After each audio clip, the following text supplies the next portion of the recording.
मेरे प्यारे बच्चों, हिंदी वाग्धारा चैनल में आज आपका पुनः स्वागत है। इस उम्मीद और अपेक्षा के साथ तैयारी आप अपनी भरपूर कर रहे होंगे। इन श्रृंखलाओं में पूछे गए प्रश्न जो इस समय आप हल कर रहे हैं, सारे प्रश्न किसी न किसी परीक्षा में 1 बार, 2 बार, 3 बार, कई बार पूछे गए हैं। तो इसलिए आप इनको बहुत महत्वपूर्ण समझ करके शुरू से अंत तक इन प्रश्नों पर ज़रूर ध्यान दें। आपकी परीक्षा के लिए बहुत ही उपयोगी सिद्ध होंगे। तो आइए देर ना करते हुए हम लोग इस श्रृंखला के पहले प्रश्न की शुरुआत करते हैं। पहला प्रश्न है हमारा, संक्षेपीकरण की प्रक्रिया है। ए समास, बी संधि, सी उपसर्ग, डी प्रत्यय। तो हम जानते हैं संक्षेपीकरण की प्रक्रिया को समास कहते हैं, इसलिए विकल्प ए हमारा सही हो जाएगा, समास। प्रश्न नंबर 2, द्वितीय पद प्रधान समास है। ए तत्पुरुष, बी कर्मधारय, सी द्वंद्व, डी द्विगु। तो द्वितीय पद प्रधान जो होता है हमारा कर्मधारय भी होता है, तत्पुरुष भी होता है, कर्मधारय भी होता है, द्विगु होता है। प्रश्न में थोड़ी त्रुटि हुई है, द्वितीय पद प्रधान समास नहीं है। ऐसा करना चाहिए था इसको, क्योंकि इसमें द्वितीय पद प्रधान के 3 समास हैं। तत्पुरुष का भी द्वितीय पद प्रधान, कर्मधारय का भी द्वितीय प्रधान और डी का भी, द्विगु का भी द्वंद्व जो है नहीं है, इसलिए विकल्प सी है, नहीं है। क्यों ऐसा? आपसे परीक्षाओं में कई बार पूछा है। तत्पुरुष का तो उत्तर पद प्रधान आप जानते हैं, कर्मधारय और द्विगु भी उसके विभेद हैं। अब उसका पुत्र और बेटा कह लीजिए इनको, एक पुत्र है एक बेटा है, कर्मधारय पुत्र है और द्विगु बेटा, ऐसा भी करके आप अपने मन मस्तिष्क में बैठा सकते हैं। और जब परीक्षा में पूछे तीनों के दूसरे पद को प्रधान माने, क्योंकि ये उसी का भेद है और मूल रूप से तीनों में द्वितीय पद प्रधान होता है। प्रश्न नंबर 3, अन्य पद प्रधान समास है। ए द्वंद्व, बी द्विगु, सी तत्पुरुष, डी बहुव्रीहि। तो अन्य पद प्रधान, तृतीय पद प्रधान समास बहुव्रीहि को कहा जाता है, जिसमें न पहला पद प्रधान होता है न दूसरा पद प्रधान होता है, बल्कि दोनों मिलकर के तीसरे पद की प्रधानता को इंगित करते हैं, जैसे आप दशानन, पीताम्बर आदि जानते हैं। इसलिए विकल्प डी सही हो जाएगा, बहुव्रीहि। प्रश्न नंबर 4, आकाश में बादल हुए और वर्षा होने लगी में रचना के आधार पर वाक्य है। सरल वाक्य, संयुक्त वाक्य, मिश्र वाक्य, कोई नहीं।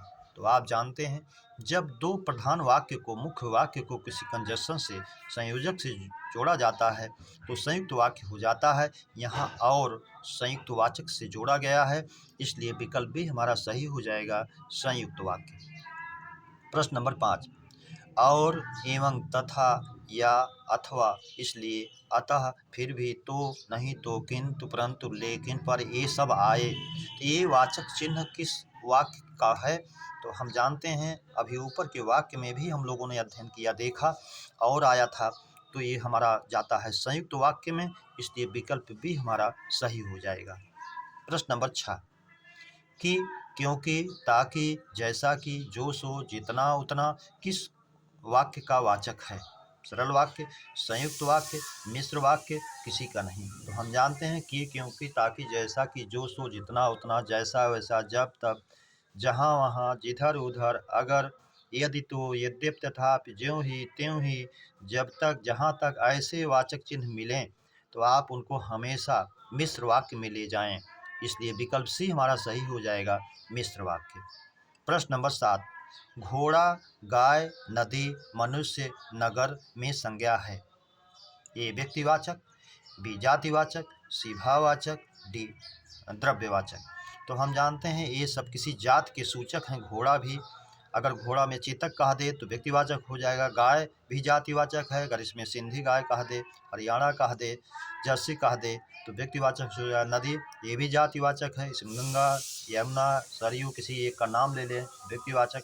मनुष्य भी जो है जातिवाचक है, अगर मनुष्य में कह दे पुरुष या अलग कह दे स्त्री तो अलग हो जाएंगे, व्यक्तिवाचक में जाएंगे।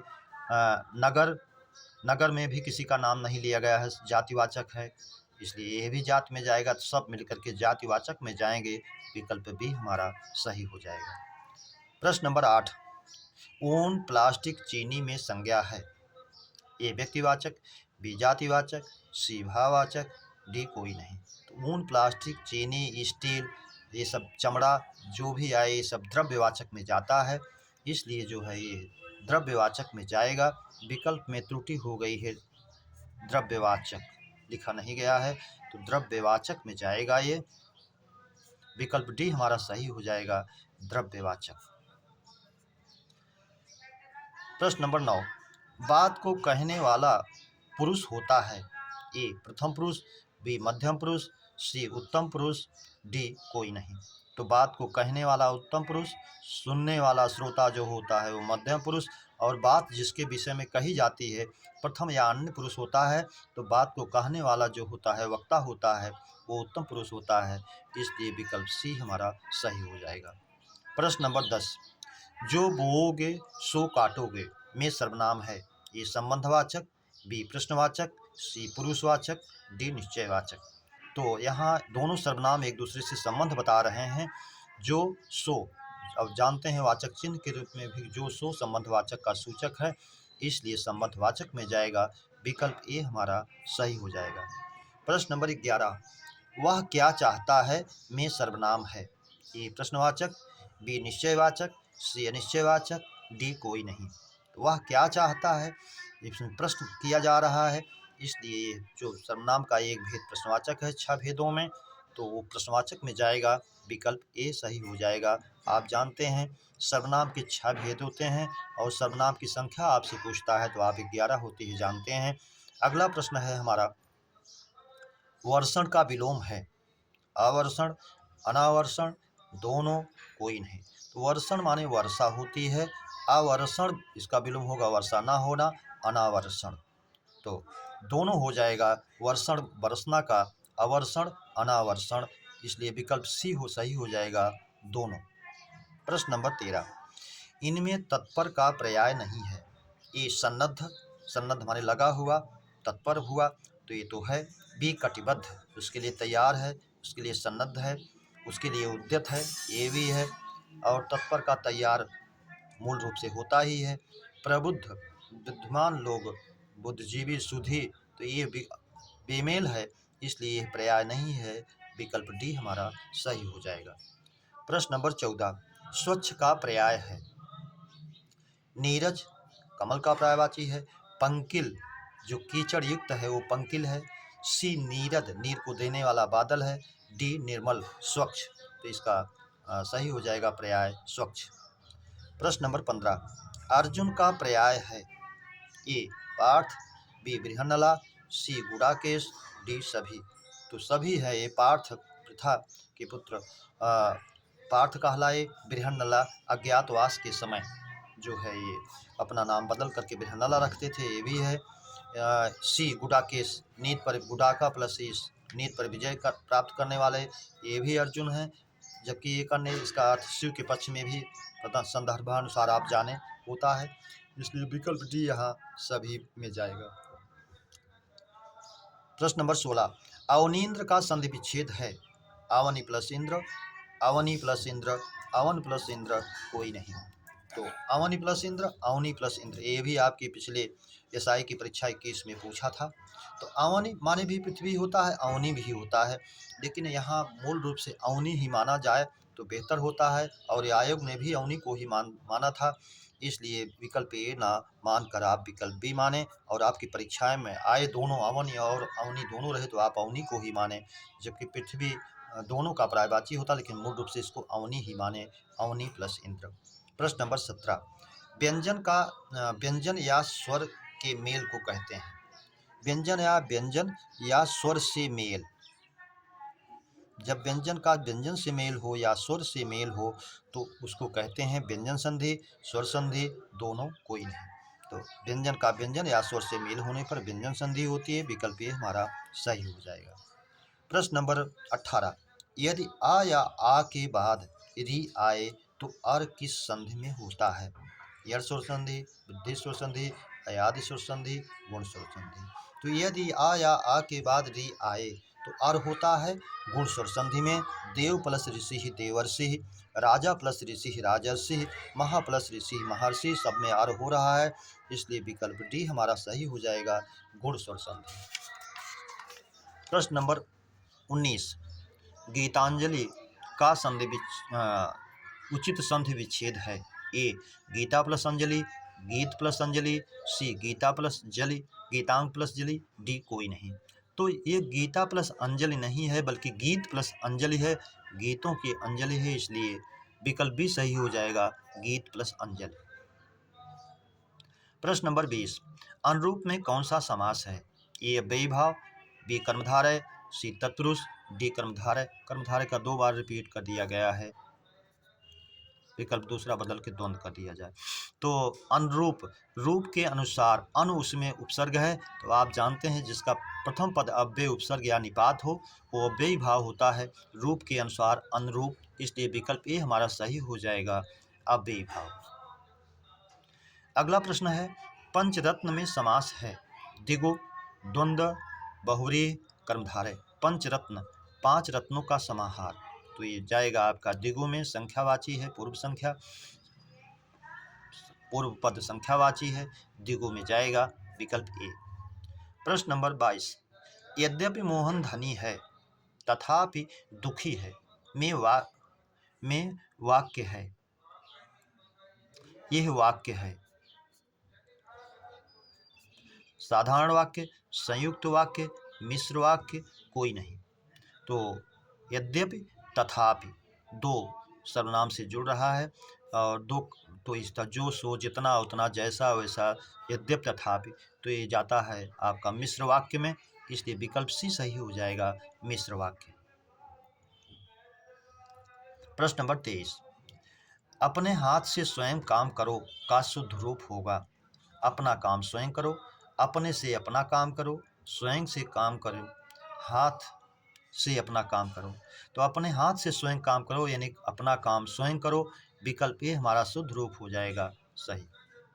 प्रश्न नंबर 24, तुलसीदास ने अवधी भाषा में अनेकों ग्रंथ लिखे, में अशुद्धांश है, ने अवधी भाषा में अनेकों सही है। तो आप जानते हैं